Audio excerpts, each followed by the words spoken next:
What's up, everyone? Welcome back to Iceman and Coach. This is the Iceman, Matt Freitz. Brad Powell, the coach, is not here this week. Actually, it's been, a month since we've come out with a new episode.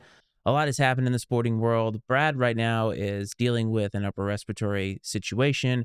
He's got a sick kid at home. So I want everybody in the INC family to send his best wishes to his family, and everybody. Because you know what? This is the time of year we need to get better. We need to enjoy our family. It's also the time of year for controversy in college football, or at least it seems that way. It's been a month or so, maybe 6 weeks. Halloween was the last time we came out with an episode. Somehow life got really, really busy in November for us, and Thanksgiving kind of crept up. There's a lot happening. But since Brian Kelly got fired, which is the big topic that we talked about last time, there has been a lot of movement, and honestly, a lot of movement in the coaching ranks. Lane Kiffin has been the story that everybody's been talking about basically for the last month, and that finally came to a head a couple weeks ago. Lane Kiffin has been the coach at Ole Miss. I believe this is his 6th season, and he has built that program to a place of prominence that I don't think that they've ever been. They are a great program. They are in the college football playoff, and put a pin in that because we're going to talk about that a little bit too. And he honestly has this program rolling. This, I think, is probably the best Ole Miss team he's ever had, and certainly that may be in the history of the school. It's a great team. They're extremely talented, and they deserve all the accolades on them. Over the course of the season, the LSU job went open. Brian Kelly obviously got fired. Billy Napier finally was given the heave-ho at Florida, and so both of those jobs were open with a plethora of others. And Lane Kiffin was rumored to be connected to Florida and LSU. And LSU, I think, was the job that he seemed to want more. Florida felt like it might be a better fit because I think Florida felt to me like a spiritual successor to what Steve Spurrier had done there. Lots of resources, a Jordan Brand school in the SEC. I think he would have had a lot of success there. In the build-up to all of this, there were so many pieces that happened between Ole Miss and between Lane Kiffin. The ultimatum given by the school of you need to make a decision by the Egg Bowl. Him telling the school that he was going to give his decision after the Egg Bowl. Keep in mind that after the Egg Bowl is still before knowing whether this team's going to make it into the playoff. There's a ton of recruiting implications. All of that is out there. So Lane Kiffin wins the Egg Bowl convincingly. Mississippi State is not very good. And everybody's wondering. They're talking. Everybody's wondering. And finally, after tons of speculation, tons of trying to figure this out, tons of comments from him saying, I'm going to pray on it and all that, he finally says that he's taking the job at LSU. And it's not just that I'm taking the job at LSU. It's all this drama because we wondered what was taking so long. Why did we need so much time to figure out what he was going to do? And apparently, this is all about him wanting to continue to coach the team into the playoff, assuming that they were going to make it. And the university essentially saying no, and just a lot of drama. The coaches, the offensive coaches, decided they were leaving to go to LSU with him. The defensive coaches stayed. They took the defensive coordinator, made him the permanent head coach, not the interim, the permanent head coach. And now you have the coaches, the offensive coaches, that's not Lane Kiffin, being allowed to go back, coach the team. So much. Lane Kiffin is a guy that on this show I think we have liked because he's kind of a troll. Lane Kiffin is a guy who is not he's not unwilling to come out and say what's on his mind. He's not willing to sort of scoff at old stuffy college football, and I think he even at 50 embraces the social media life and all of that. And I think Brad and I kind of found him somewhat endearing, and it helps a lot when you win. We kind of felt that maybe he'd learned a few things over the years. Because keep in mind, Lane Kiffin has had quite a tumultuous career as a head coach in football between the Tennessee job, getting fired on the tarmac at USC, the Oakland Raiders job, so many. Oh, I forgot Nick Saban firing him the week of the national championship game. He's had a ton of drama. And I kind of felt like after going to FAU, and even though he said, oh, I'll be here forever, he went to Ole Miss and he built that program. And they had been built to such a place that I really, really thought that he would stay, that there would be incentive for him to stay because he had built a great program there. And obviously, with the money they had been spending, they were able to get players there. Clearly, that wasn't the case. And what I found in this situation is that despite what was publicly shown to us that I want to coach this team, I never got that impression. I got the impression that that was a PR spin, that maybe in some way he wanted to coach the players, but it also was going to make him look good. It was going to make everybody say, well, look, he wanted to stick around and see this through and all that. And the more I thought about it, the more I kind of figured that if you wanted to see it through, you would have seen it through by staying at Ole Miss. But that's not the case for him, and he wanted to go elsewhere. I wonder why the LSU job is so attractive to him. I don't think that money and resources plays any role, because in today's college football, any team, looking at Kurt Signetti in Indiana, can make it big if they put the resources into it. And I feel like LSU might have resources, and yes, they've won national championships recently, but is it a more attractive situation given all the drama around it, and given the fact that they just fired Brian Kelly, who is also kind of a troll and kind of an ass? And I just feel like there hasn't been a good explanation for me to say, oh, it makes total sense as to why he would take that job. But now you have a situation with coaches on LSU now coaching Ole Miss. And one of the reasons that Ole Miss didn't want him coaching the team is because he was going to actively recruit players on that team. And while Lane Kiffin himself may not be on the sidelines doing that, there's no way you can convince me that those coaches are not going to be doing the same thing. And there's so much self-serving behavior in this situation. And I found myself understanding that it's a tough situation, and a lot of it comes down to the January 2nd early signing period and all that.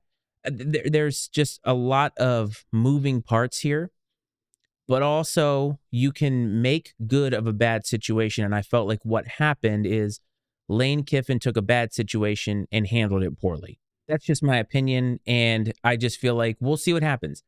It's very possible that LSU could win a national championship with Lane Kiffin, and I wouldn't be surprised. He's a good head football coach.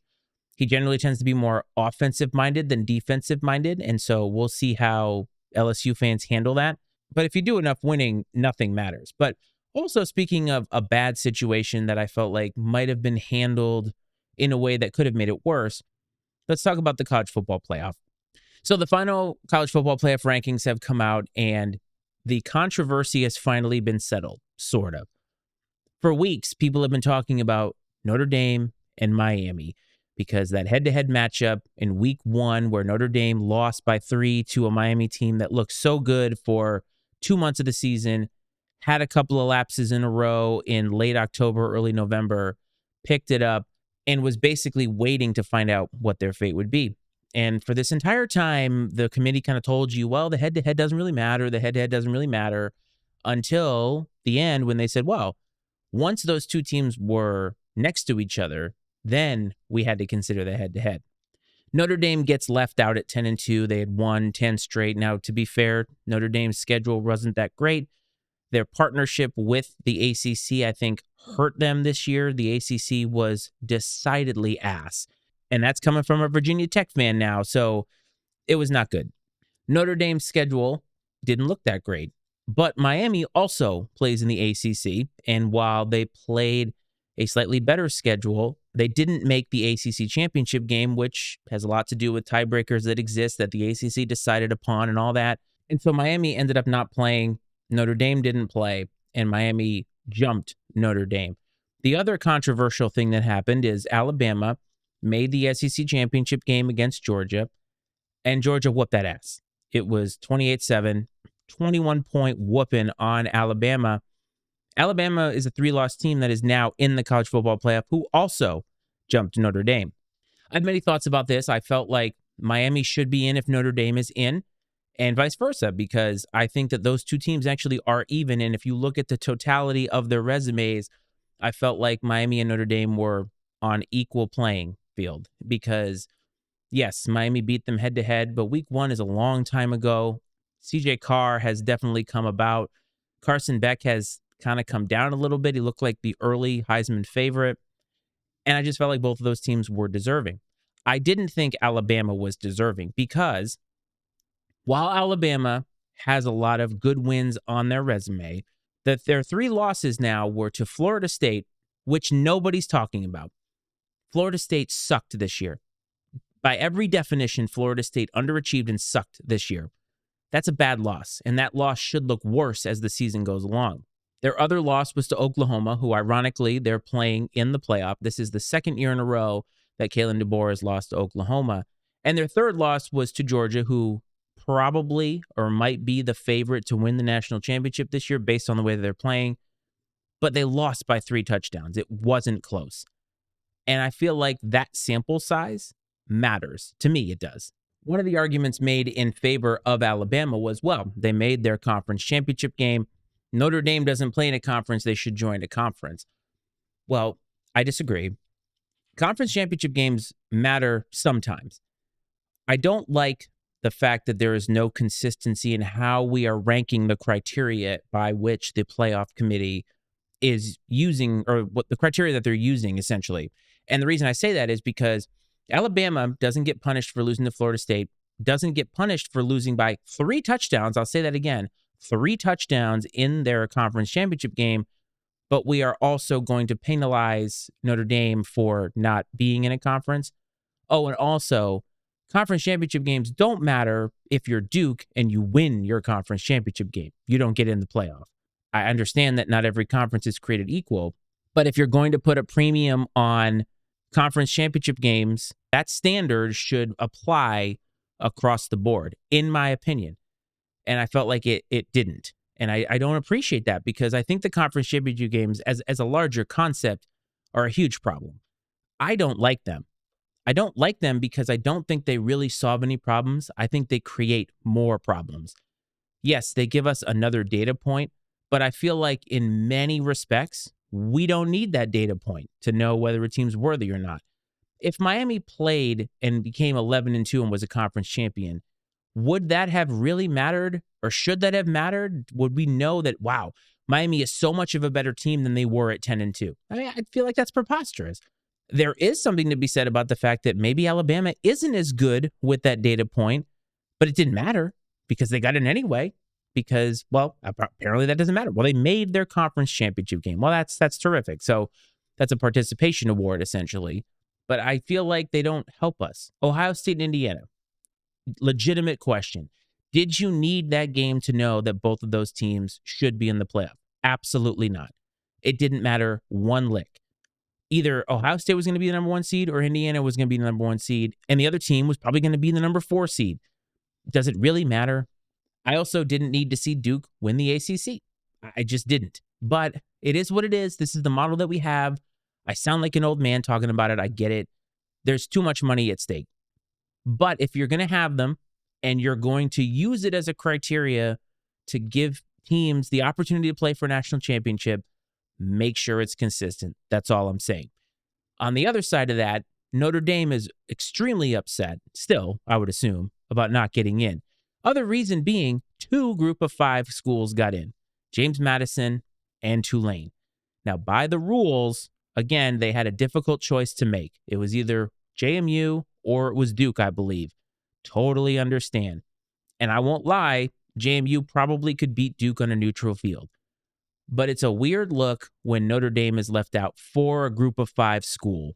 And I feel bad because JMU had a great year. I mean, they've only been eligible for this for not that long, and that program has done so well ever since they moved up, and even before that.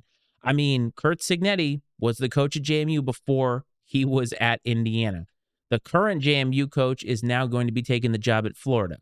Clearly, this program is doing something correct if their coaches are not only making those teams great, but also going to bigger and better jobs. That is certainly a boon for that program. But they have absolutely no chance against Oregon. None. They have 0 chance.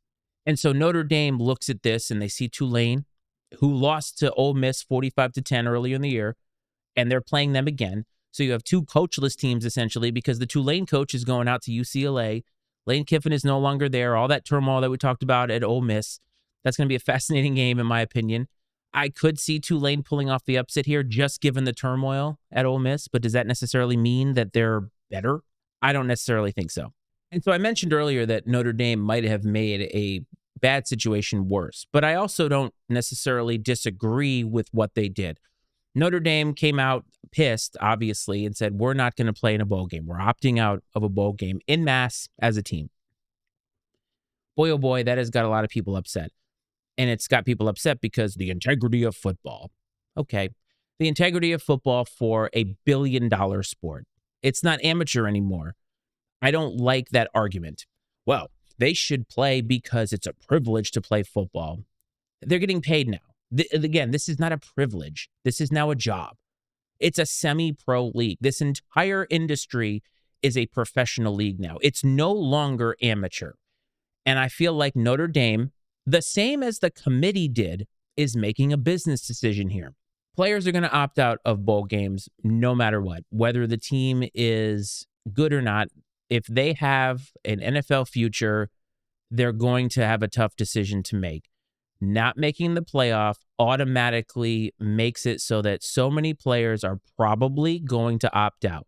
There are players on the roster of any team that don't have that kind of a guaranteed future and want to have tape. They want to put themselves out there. And honestly, a lot of them innocently want to play for the pride of the jersey that they're wearing and the school that they represent.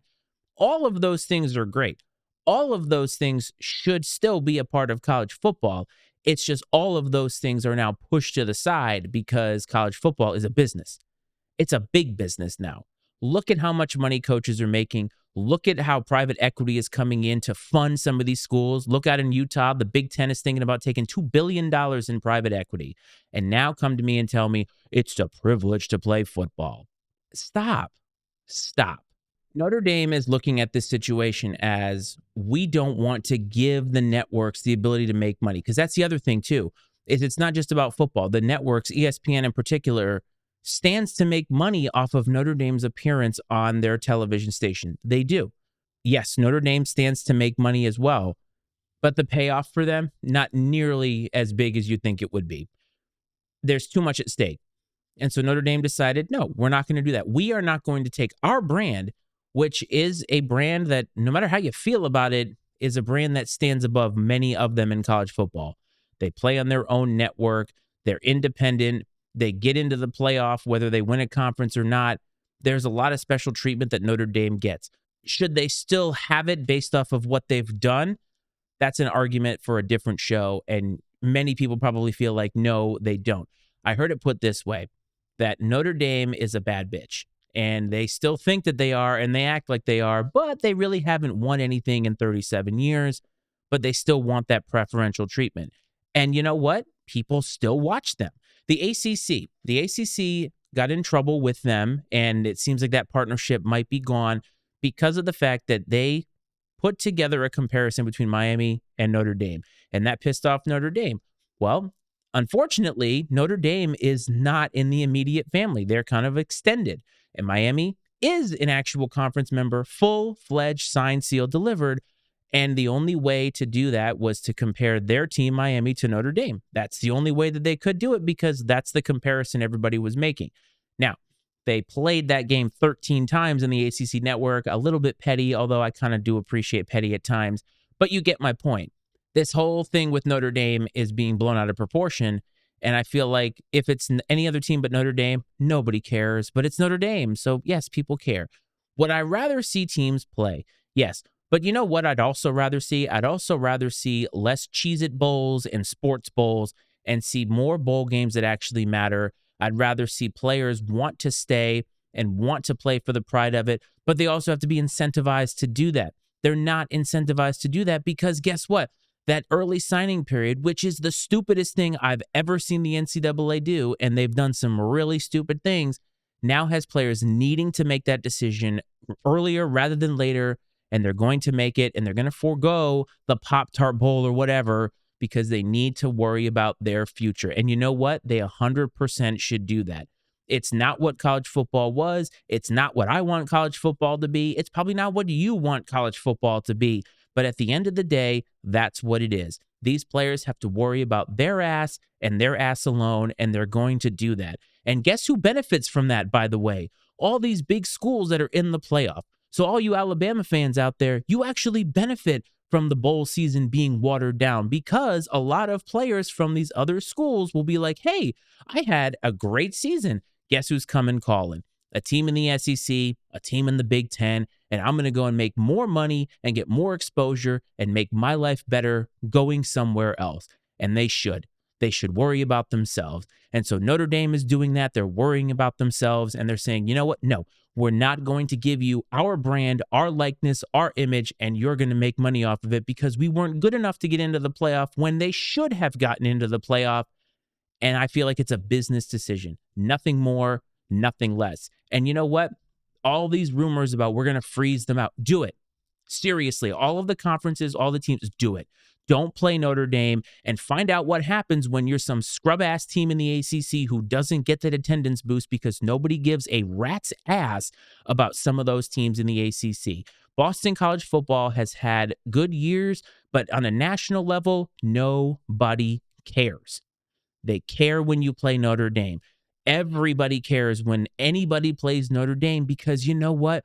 The fact of the matter is, half of the people that show up, more than half of the people that show up to a Notre Dame broadcast, show up to watch them lose. And sometimes that's the best television. That's exactly what you want. You want that because you want ratings. You want people to hate Notre Dame so that they'll hate watch them and you get the ratings bump from it. Ask Floyd Mayweather all about that. Floyd Mayweather trafficked in that. The gates were insane. The pay-per-view buys were insane because they hated that man so much.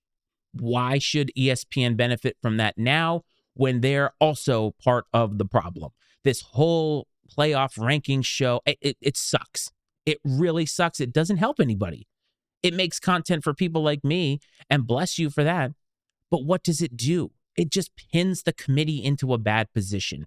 And Notre Dame is, again, maybe not acting in the best way that they could, but let's face it, folks, this situation sucks, and it is what it is. They have put themselves in this position because of conference realignment and all of the factors that go into making what college football is now, and it's a semi-pro league. Hard stop. Hard stop.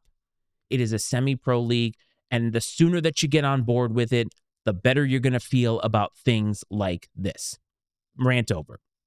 Well, let's talk about something a little bit more fun and in my wheelhouse. Let's talk about Virginia Tech, which is not something that we really talk about a lot on this program because, unfortunately for me, Virginia Tech hasn't been very good since we started Iceman and Coach. They fired Brent Pry, which we talked about. I've been on that train for a while. I felt like Brent Pry should have been fired last year. All the players returning, you just knew. I knew he was not head coach material. It doesn't mean he's a bad dude. It just means he's not a great head football coach. He's a good defensive coordinator, which we'll get to in a minute. And so Virginia Tech found themselves in a place that I was a little bit nervous because I thought, who are they going to get to come here? I wanted them to think big. I wanted them to call up everybody, make people say no. I have no idea if that happened or not because right after that, Penn State fired James Franklin. And as soon as that happened, I felt a shift, this seismic shift in the way that people were talking about Virginia Tech football. And under the surface for a while, people were like, I think James Franklin is going to go to Virginia Tech. And that's kind of when I started doing some TikTok material about Virginia Tech and started getting into it with people. And all of a sudden, James Franklin is the head football coach of the Virginia Tech Hokie football program. And that's kind of wild. You could make the argument that Virginia Tech is having one of the best, if not the best, off seasons so far. One, they got a great head coaching hire. And I understand that people are going to come to me, which they have, and say, oh, well, he doesn't win the big game. And I laugh when I hear that because I want to know what the average age of those people are. Because number one, you either didn't live through the Frank Beamer era in which we didn't win a lot of big games. We were relevant. We were nationally ranked. We had great teams. Very rarely did we beat the top 10 programs, even when we were in the top 10. I think I might have been at one of Frank Beamer's 2 wins against the top 10. I might have actually been at both, to be fair. And it doesn't happen very often. He was 2-24 against the top 10? James Franklin is right underneath him. Frank Beamer didn't do a lot of big game winning, but because he was there for a very long time and that program was at its highest it's ever been, he is seen as a different player, a different coach, I mean. And James Franklin doesn't win big games. But guess what? Virginia Tech doesn't play big games anymore. They haven't played big games since 2017. And that's probably being nice. Nobody sees Virginia Tech as a threat. Nobody sees them as a national relevant program at all. And James Franklin is here not to win big games, but to get them back to actually having a program. Virginia Tech over the last few 4, 5, 6, 7 years, zero identity as a program.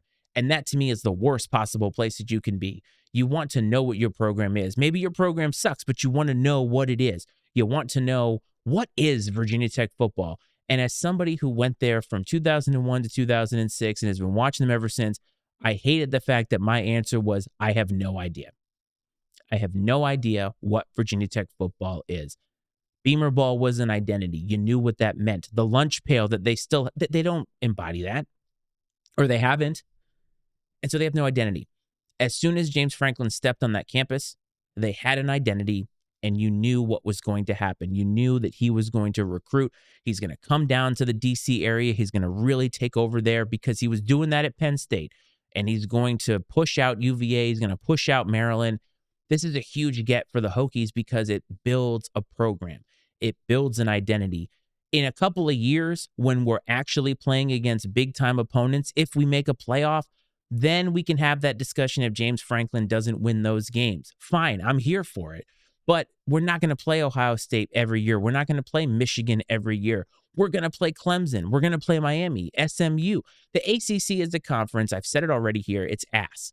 And Virginia Tech, if James Franklin builds this program, can be on top and stay on top of the ACC forever. Seriously, for a long time. Because obviously Dabo's on the downswing. Miami might be back, but it seems like they can't really win a big game either. The ACC is here.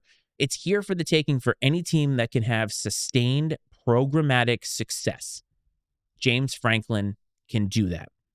And so any fan who's like, he doesn't win the big game, I just feel like you're missing the point entirely, because it's not that we don't win big games. We don't win any. We have a 3-win floor. That sucks.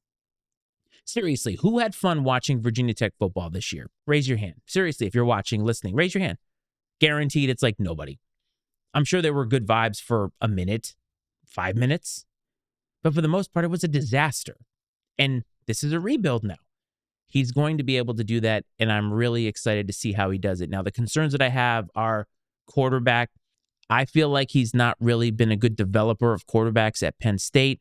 Whether that matters as much in the ACC, I don't know, but I know that that's true. He has not been a great developer of quarterbacks. In some ways, Drew Aylar was supposed to be a first-round pick, and I'm going to tell you what, he didn't look like a first-round pick this year. Now he's hurt. We'll see what happens to him. God bless. Overall, very happy for the Hokies, excited for the future, and hopefully we'll be able to talk about it more here. Before we get out of here, I want to talk a little bit about the NFL. The NFL this season has been so strange. First, I want to shout out the guys at Political Football, Dave, Scott, Cleve. I used to be on that show. I'm still very good friends with them, and I've been kind of popping on with them over the last couple of months, just really to have fun, especially since Brad and I haven't been here to do that. So if you are listening here, or if you end up watching on YouTube, I'll put the link in the show notes. Please go give them a follow. Check them out when they do their live streams. I mean, they're putting in the hard work, folks. Look, but I will say this. When you have guys like them who have shown up almost every week for 6 seasons, 2020 to now, they are putting in the hard work. And I'm going to say this too. It takes guts to go on camera and put your opinions and your voice and your likeness out there. In today's world where people are ready to get in the comment section, it's happened to me and Brad. They have guts to go out there and do it. So support the people who support us, and those guys have been great. And they have great conversations. So definitely a shout out to them. You guys keep doing what you're doing. But the NFL this year has been just parody, I guess, but also so strange, because if the playoffs started today, the matchups in the AFC in particular would be very weird.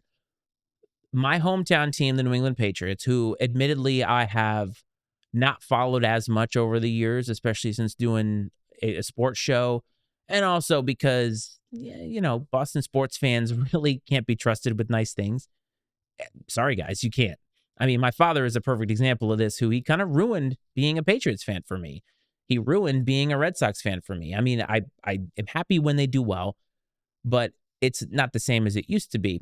And I'm kind of coming back around a little bit, not because they're 11-2, just because I'm finding my own identity as a sports fan now. I'm kind of deciding how I want to do it in a healthy way.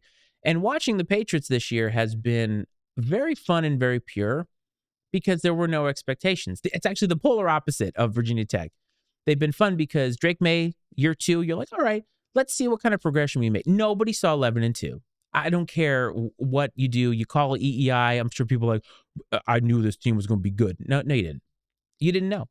We all thought, hey, if they're 500, we're feeling good. If they sneak into the playoffs, we're feeling good. They're the number one seed in the AFC. They have the best record in the NFL. Nobody saw that coming. And it's been a lot of fun to watch. So that's why I say this year has been weird. The Indianapolis Colts started out white hot. We thought, wow, they might actually be good. Is Daniel Jones good? Injuries, one-dimensional play. Jonathan Taylor had a transcendent, 2/3 of the season? And now they're done. I mean, Daniel Jones is out. They got Phillip Rivers in there. The Houston Texans, everybody wrote them off after 4 games, and now they might sneakily be the best defense in the league and might actually make it to the Super Bowl. Oh, and the thing we also haven't talked about yet, the Kansas City Chiefs are 6-7 and will not make the playoffs this year. Let's let that sink in. 9 straight AFC West titles, 2 out of the last 3 Super, whatever. They've won a ton, and they're not going to make the playoffs. And the vibes don't look fun in Kansas City at all. That's why I say this has been an interesting year, but it's been fun because I feel like it's somewhat transitional. Watching the quarterbacks that are going to make the playoffs this year, they're all young, and that's good for the league. It's not like Mahomes, and it's not like Lamar Jackson are down and they won't ever be back. They will. This is just a weird year. You might see a lot of coaching transitions. Mike Tomlin might be getting a new job. John Harbaugh. There's going to be a lot of fired coaches. There already have been fired coaches, but there's going to be more, probably a lot more. And so next year will be a different year. And I think it'll be another one of those. We're still not sure, I think, what the NFL wants to be post Tom Brady. At least that's what it feels like. It feels like post Tom Brady, it's a lot of parity outside of the Chiefs. But it's always been another team trying to catch the Chiefs. I mean, the Eagles are on the downturn. So that's what I'm saying is like we're getting to a place where batons are being passed, torches are being passed to whatever the core of this new generation is going to be. And now the identity is going to be based off of that. But this year, it just feels very transitional. Anything is possible. I think there's more solid teams that could win the Super Bowl in the NFC, but the AFC is so wide open that it would not surprise me if the Buffalo Bills are the 7th seed and they end up winning the Super Bowl, or the Houston Texans. I mean, on the other side, Dallas, they need help and they need to win all their games. But if they make it, I mean, you don't know. You don't know. And so it has been fun to watch, but I do find the discourse around the league to be interesting, especially with Shadur Sanders and our evaluation of young quarterbacks. I mean, I'm still not a Shadur guy, but I'm not a hater either. I just think that there's a reason he went to the 5th round, and there's a reason that he didn't get starting reps until now. And I think there's also a reason why people are going crazy for him beating the Titans and having inflated stats. It's just we can't have moderate conversation around these things. But I think the NFL is going to be fascinating, and hopefully Brad and I will talk about that a little bit more. But if you want some real in-depth stuff, like I said, go to Political Football and check it out. So I just wanted to bring you something this week. I had a lot of thoughts, and putting them on TikTok is fun. But when you get 2 minutes or 3 minutes and then you get mostly like, you suck, you don't know what you're talking about, sometimes you want to come up and monologue and tell everybody to fuck off. And that's kind of what I'm doing here. And look, the Notre Dame stuff is going to get people hate. It just is. But look, that's how I feel. Things to look forward to this weekend. Obviously, more NFL action as we jockey for position. But the Army-Navy game, and I want to say one thing about the Army-Navy game before we sign off here.